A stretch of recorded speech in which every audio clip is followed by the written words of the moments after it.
அனைவருக்கும் வணக்கம். நான் உங்கள் 5ஆம் தலைமுறை ஜோதிடர் ராம்குமார் ராஜேந்திரன். நம்ம இன்னைக்கு பார்க்க போகிற தலைப்பு, மிதுன ராசி அன்பர்களுக்கு உங்களுடைய ராசிக்கு 4ஆம் இடமான கன்னி ராசியில் சூரியன் மற்றும் புதன் ஆகிய 2 கிரகங்களுடைய சேர்க்கை. புதன் ஆதித்ய யோகம் என்று அழைக்கக்கூடியதுங்க. இந்த யோகம் செப்டம்பர் மாதம் 17ஆம் தேதி முதல் அக்டோபர் மாதம் 2ஆம் தேதி வரை நடைபெறவிருக்குங்க. கன்னி மாதத்தில் பிறக்கக்கூடிய இந்த புதன் மற்றும் சூரியன் ஆகிய 2 கிரகங்களுடைய சேர்க்கை மிதுன ராசி அன்பர்களுக்கு எந்த விதமான அற்புதங்கள் மற்றும் சிறப்புகளை கொடுக்க போகுது அப்படிங்கிறத இந்த காணொலியில் தெளிவாகவும் துல்லியமாகவும் பார்க்கலாங்க. நம்ம சேனலை ஃபஸ்ட் டைம் பார்க்குறவங்க அதை சப்ஸ்கிரைப் பண்ணிக்கோங்க. பெல் பட்டனை கிளிக் பண்ணி ஆல் ஆப்ஷன் கொடுத்துக்கோங்க. மிதுன ராசி அன்பர்கள் புதன் பகவானை அதிபதியாக கொண்டவர்கள். உங்களுடைய ராசிக்கு அதிபதியான இந்த புதன் பகவான் கன்னி ராசியில் ஆட்சி மற்றும் உச்சநிலையை அடையக்கூடிய ஒரு யோகம். அதே இடத்துல இந்த ஆதித்யன் என்று அழைக்கக்கூடிய சூரிய பகவான் ஒருவருக்கு நிர்வாக திறமையும் தலைமை பண்பும் வகிக்கக்கூடிய யோகத்தை தரக்கூடிய இந்த சூரிய பகவான். இந்த 2 கிரகங்களுடைய சேர்க்கை உங்களுடைய வாழ்க்கையில் நிறைய மாற்றத்தை கொடுக்க போகுதுங்க. ஏன்னா இது வரைக்கும் தான் நினச்ச விஷயங்கள் எதுவுமே சரியாக நடக்கலைங்க. நான் ஒரு விஷயத்தை நினச்சா ஆனால் இன்றைக்கி நடக்கக்கூடிய விஷயங்கள் வேறு மாதிரி இருக்குது. நான் ஒரு விஷயத்தை எதிர்பார்த்துட்ருக்கேன், அந்த விஷயங்கள் எனக்கு அப்படியே டோட்டலாக வேறு மாதிரி நடக்குது. எதிர்பார்த்து செய்யக்கூடிய விஷயங்கள் கூட டோட்டலாகவே ராங்காக நடந்துகிட்ருக்குங்க, அதாவது தப்பாக நடந்துகிட்ருக்கு. ஆசைப்பட்ட விஷயங்கள் எதுவுமே சரியான விதத்தில் அமையல. ஒரு சில காரியத்தை தொடங்கணும் அப்படின்னு நினைக்கிறேன், என்னால் சரியாக தொடங்க முடியல அப்படின்னு யோசிச்சுட்டு இருக்கக்கூடிய இந்த மிதுன ராசிக்காரர்களுக்கு கண்டிப்பாக வாழ்க்கையில் நிறைய மாற்றத்தை கொடுக்கக்கூடிய ஒரு யோக காலம் அப்படின்னே சொல்லலாங்க. ஸோ நான் ஒரு விஷயத்தை எதிர்பார்த்தேங்க, என்னோடய வாழ்க்கையில் நான் எதிர்பார்த்த விஷயங்கள் அப்படிங்கிறது எனக்கு அமைஞ்ச ஒரு வாழ்க்கை அப்படிங்கிறது நான் நினச்ச மாதிரி சரியாக நடக்கலை, அதுதான் அந்த மாதிரி நடந்துருச்சு. அட்லீஸ்ட் நான் ஆசைப்பட்ட மாதிரி ஒரு வாழ்க்கை, நான் தேடி போன ஒரு வாழ்க்கை, நான் எதிர்பார்த்த மாதிரி ஒரு வாழ்க்கையை தேடி போனேன், அந்த வாழ்க்கையை இன்றைக்கி எனக்கு ஒரு கேள்விக்குறியாகவே நடந்துருச்சுங்க. ஏன்னா ரொம்ப கஷ்டப்பட்டேன் வாழ்க்கையில். இந்த மாதிரி சூழ்நிலைகள்லாம் யாருக்குமே வரக்கூடாது. நான் பட்ட கஷ்டங்களும் வலிகளும் வேதனைகளும் ரொம்ப ஜாஸ்திங்க. எல்லா விஷயத்தையும் கஷ்டப்பட்டு இந்த லைஃப்பில் இருந்து வெளியே வந்துட்டோம். அட்லீஸ்ட் இனிமேலாவது நம்ம எதிர்பார்த்த மாதிரி நம்ம நினச்ச மாதிரி ஒரு வாழ்க்கையை வாழ முடியாது அப்படின்னு சொல்லி நான் எதிர்பார்த்து ஒருத்தரை தேடி போனதும் சரி, நான் எதிர்பார்த்த வாழ்க்கையாக இருந்தாலும் சரி, இன்றைக்கி நான் நினச்சதுக்கும் ஆப்போசிட்டாகவே நடக்குது. தேவையே இல்லாத சில விஷயங்களால் எந்த ஒரு பிரச்சனையுமே இல்லாமல் செய்யாத தவறுக்கு இன்றைக்கி தண்டனை அனுபவிக்கக்கூடிய ஒரு சூழல் அப்படிங்கிறது ஏற்பட்டுருச்சுங்க. எந்த தவறுமே செய்யலை, எனக்கு எதுக்கு இவ்வளோ பெரிய ஒரு தண்டனை? நான் ஆசைப்பட்ட சில விஷயங்கள் இன்றைக்கி நான் நினச்ச மாதிரி இல்லை, இதை ஏதாவது ஒரு விதத்தில் சரி பண்ண முடியுமா? இந்த பிரச்சனைகள்லாம் எனக்கு தீர்மானம் எதிர்பார்த்துட்டு இருக்கக்கூடிய நபர்களுக்கு கண்டிப்பாக தங்களுடைய வாழ்க்கையில் நிறைய மாற்றத்தை கொடுக்கக்கூடிய ஒரு காலகட்டமாக இருக்க போகுது. இருக்கக்கூடிய வாழ்க்கையில் எந்த பிரச்சனையும் இல்லாமல் நீங்கள் நினச்ச மாதிரி ஒரு சுமூகமான சூழலை கொண்டு போகிறதுக்கான சூழல் அப்படிங்கிறது கண்டிப்பாக உங்களுக்கு ஏற்படுங்க. அதே நேரத்தில் பிரிந்த நபர்கள் ஒன்று சேரக்கூடிய ஒரு யோக காலமாக இருக்க போகுது.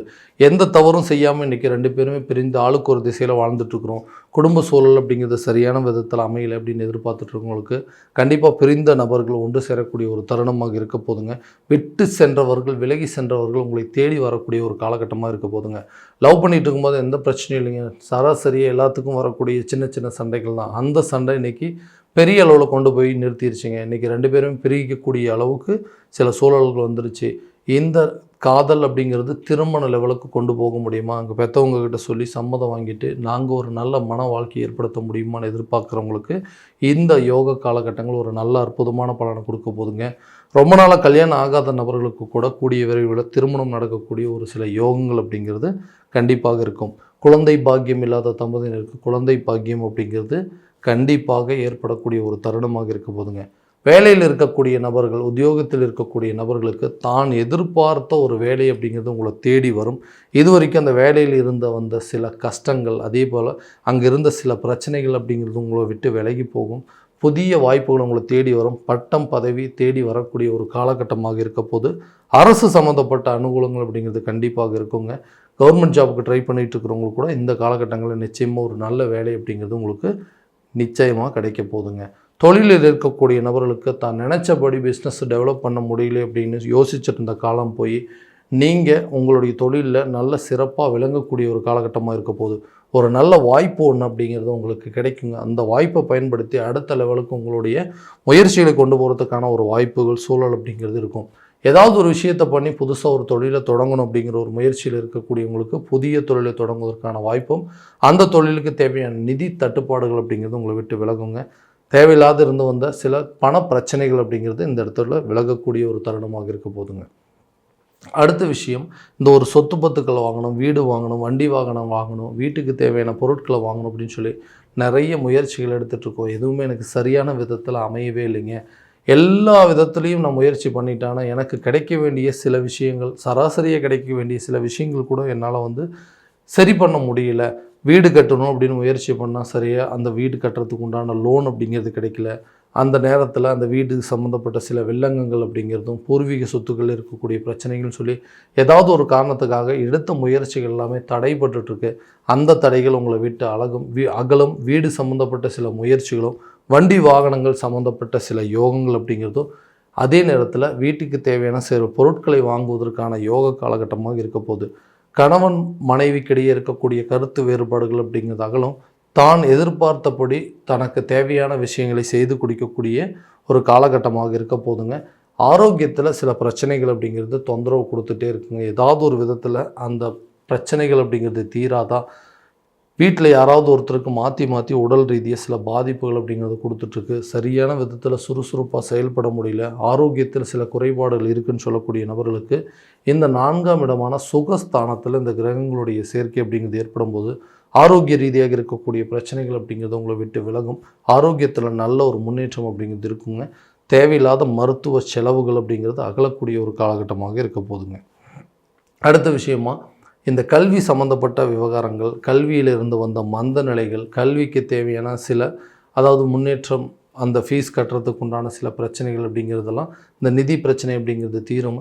கல்வியில் நல்ல ஒரு முன்னேற்றம் இருக்குங்க. ஞாபக மறதி அப்படிங்கிறது குறையும். அதே போல் கல்வியில் நீங்கள் ஆசைப்பட்ட மாதிரி உங்களுடைய இலக்குகளை அடையக்கூடிய ஒரு தருணமாக இருக்க போது. கல்வி காலகட்டங்கள் முடிஞ்சவங்களுக்கு புதுசாக அது மூலமாக ஒரு கேம்பஸ் இன்டர்வியூ மூலமாக சில ஜாப்ஸ் கிடைப்பதற்கான வாய்ப்புகள் அப்படிங்கிறது இருக்கும். அல்லது உயர்கல்வி சென்று படிப்பதற்கான சில சூழல் அப்படிங்கிறது கண்டிப்பாக ஏற்படக்கூடிய ஒரு காலகட்டமாக இருக்க போதுங்க. கடனை அடைப்பதற்காக எடுக்கக்கூடிய முயற்சிகள், இந்த கடன் அப்படிங்கிற விஷயத்தினால இன்றைக்கி நான் பட்ட அவமானங்கள், வலிகள், வேதனைகள் ரொம்ப ஜாஸ்தி. இதை எப்படியாவது அடைக்கணும், இதிலிருந்து எப்படியாவது வெளியே வரணும்னு சொல்லிட்டு நிறைய ட்ரை பண்ணிகிட்ருக்கேங்க. அந்த விஷயங்கள்லாம் எதுவுமே சரியான விதத்தில் நடக்கவே மாட்டேங்குது. இந்த பிரச்சனை மட்டும் தீர்ந்தது அப்படின்னா வாழ்க்கையில் நான் இருக்கக்கூடிய லெவலே இன்றைக்கி வேறங்க. இந்த கடனால் தான் இன்றைக்கி இந்த ஒரு சூழ்நிலையில் இருக்கேன். என்னால் சரியாக வேலை செய்ய முடியல. சில பேர்த்துக்கு சரியாக தொழில் பண்ண முடியலைங்க. திருமணத்தை பற்றி என்னால் யோசிக்க முடியலைங்க. குடும்ப சூழல் அப்படிங்கிறது, ஒரு இடம் வாங்க முடியல, ஒரு வீடு கட்ட முடியல, வண்டி வாகனம் வாங்க முடியல. எல்லா பிரச்சனைக்கும் காரணம் இந்த கடன் தான். ஏன்னா வாழ்க்கை பூரா இந்த கடனை அடைப்பதற்காகவே எல்லா போராட்டமும் இருந்துகிட்ருக்கு. இன்றைக்கி கடன் வாங்கி சம்பளமாக இருக்கட்டுங்க, இன்றைக்கி தொழில் மூலமாக வரக்கூடிய லாபமாக இருக்கட்டும், எல்லாத்தையும் கொண்டு போய் அந்த கடனை கட்டுறதுக்கே எனக்கு சரியாக போயிடுது. எனக்கு வர வேண்டிய தொகைகளோ, எனக்கு வர வேண்டிய சில சொத்துக்களோ, எனக்கு தர வேண்டிய சில பணங்களோ கரெக்டான நேரத்தில் கிடைச்சது அப்படின்னா கூட இன்றைக்கி நான் இருக்கக்கூடிய லெவலே வேறன்னு யோசிச்சுட்டு இருக்கிறவங்களுக்கு கண்டிப்பாக உங்களுக்கு வர வேண்டிய தொகைகள் அப்படிங்கிறது சேருங்க. எதிர்பார்த்த இடத்துலேருந்து உங்களுக்கு கரெக்டான நேரத்தில் உதவிகள் அப்படிங்கிறது கிடைக்கும். உங்கள்கிட்ட பணம் வாங்கினவங்க கூட உங்களுக்கு திரும்ப தரக்கூடிய ஒரு யோக காலகட்டமாக இருக்க போகுது. புத்திசாலித்தனமாக செயல்பட்டு சில நிர்வாக திறமையோட உங்களுடைய வாழ்க்கையில் அடுத்த லெவலுக்கு கொண்டு போகிறதுக்கான சூழல் அப்படிங்கிறது கண்டிப்பாக இந்த காலகட்டங்கள் அப்படிங்கிறது உருவாகுங்க. நிறைய மாற்றங்கள், குடும்ப ஒற்றுமை அப்படிங்கிறது நிச்சயமாக மேலோங்குங்க. இது வரைக்கும் எந்தெந்த விஷயங்கள் பிரச்சனை இருந்து, யாரெல்லாம் பிரிஞ்சு இருந்தீங்களோ, யாரெல்லாம் சண்டை சச்சரவில் இருந்தீங்களோ, அந்த சூழல் எல்லாம் மாறி எல்லாமே உங்களுக்கு சாதகமாக அமையக்கூடிய ஒரு காலகட்டமாக இருக்க போதுங்க. இது வரைக்கும் நம்ம பார்த்ததெல்லாம் கோச்சார ரீதியான பலன்கள் மட்டும்தான். எந்த பலன்கள் அனைத்து உங்களுக்கு நடக்குமா அப்படின்னா, உங்களுடைய சுய ஜாதகத்தை முழுமையாக தெரிஞ்சுக்கிட்டு அதற்குண்டானபடி சில முயற்சிகள் எடுக்கும்போது வாழ்க்கையில் எல்லா விதமான வெற்றிகள் அப்படிங்கிறது உங்களுக்கு நிச்சயம் கிடைக்குங்க. உங்களுடைய ஜாதகத்தை எங்கிட்ட பார்க்கணும் அப்படின்னு விருப்பப்பட்டீங்கன்னா கீழே தெரியுற நம்பருக்கு கான்டாக்ட் பண்ணி அப்பாயின்மெண்ட் ஃபிக்ஸ் பண்ணிக்கோங்க. அப்படி இல்லையா உங்களோட ஜாதகத்தை வாட்ஸ்அப் மூலமாக அனுப்பிச்சி வச்சிங்க அப்படின்னா தெளிவான முறையில் கணிச்சு துல்லியமான பலன்கள் அப்படிங்கிறது உங்களுக்கு தெரியப்படுத்தப்படுங்க. மீண்டும் அடுத்த காணொலியில் உங்களை சந்திக்கும் வரை உங்களிடமிருந்து விடைபெறுவது உங்கள் ராம்குமார் ராஜேந்திரன். நன்றி.